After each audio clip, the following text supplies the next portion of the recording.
అదరగొట్టే కారం రంగు రుచి ఆచి కారం పొడి. విశాఖ స్టీల్ ప్లాంట్ యాజమాన్యం వివాదాస్పద నిర్ణయాలు కార్మికులను రెచ్చగొడుతున్నాయి. తాజాగా రేషనలైజేషన్ సర్క్యులర్పై కార్మిక సంఘాలు, రాజకీయ పార్టీలు ఆగ్రహం వ్యక్తం చేస్తున్నాయి. ఈ చర్యలను వ్యతిరేకిస్తూ ఇవాళ ఉక్కు పరిపాలన కార్యాలయం ముట్టడికి కార్మికులు సిద్ధమయ్యారు. విశాఖపట్నం స్టీల్ మనుగడ దినదినగండం నూరేళ్ల ఆయుష్గా మారిపోయింది. 14,000 కోట్ల ఆర్థిక ప్యాకేజ్, 2,000 కోట్లకు పైగా మినహాయింపులు కేంద్ర రాష్ట్ర ప్రభుత్వాలు ఇచ్చినందున ఉక్కు తిరుగులేని శక్తిగా మారుతుందని అంచనా వేస్తున్నాయి. కానీ గ్రౌండ్ రియాలిటీ మాత్రం అందుకు భిన్నంగా. ఒక విధంగా చెప్పాలంటే స్వేచ్ఛాయుత వాతావరణం కరువైందా అనే భయం పెరుగుతోంది. ఈ సమయంలో యాజమాన్యం మరో ఝలకిచ్చింది. సెప్టెంబర్, అక్టోబర్ నెలల్లో అందరికీ పూర్తి జీతాలు ఇచ్చామని, నవంబర్ నుంచి ఉత్పత్తితో ముడిపెట్టి జీతాలు ఇస్తామని ఉత్తర్వులు జారీ చేసింది. అంటే లక్ష్యం మేరకు ఉత్పత్తి చేస్తేనే 100% వస్తుందని స్పష్టం చేసింది.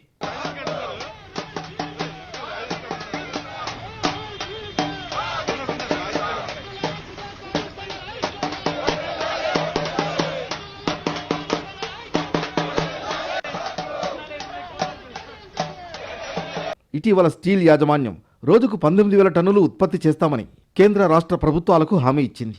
ముడి పదార్థాలు అందుబాటులో లేక విభాగాల్లో తలెత్తే సాంకేతిక సమస్యల వల్ల ఒక్కరోజు కూడా ఆ లక్ష్యం సాధించలేకపోయారు. దాంతో ఆ లక్ష్యం సాధిస్తేనే 100% జీతాలు ఇస్తామని, లేదంటే కోత తప్పదని ఇప్పుడు ఒత్తిడి పెడుతోంది. విశాఖ స్టీల్ ప్లాంట్ కి ఇక్కడ సమ్మితి అని పేరు చెప్పి ఒక స్టీల్ ప్లాంట్ నే నాశనం చేయాలని చూస్తున్నారు.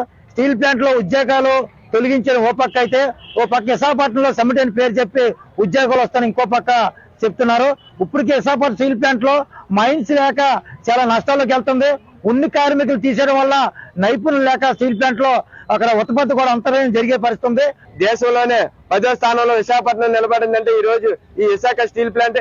ఈ విశాఖ స్టీల్ ప్లాంట్ లో వర్క్ చేస్తున్న కార్మికులు గాని, కార్మిక సంఘాలు గాని ఏనాడు కూడా స్టీల్ ప్లాంట్ ని దృష్టి పట్టించలేదు.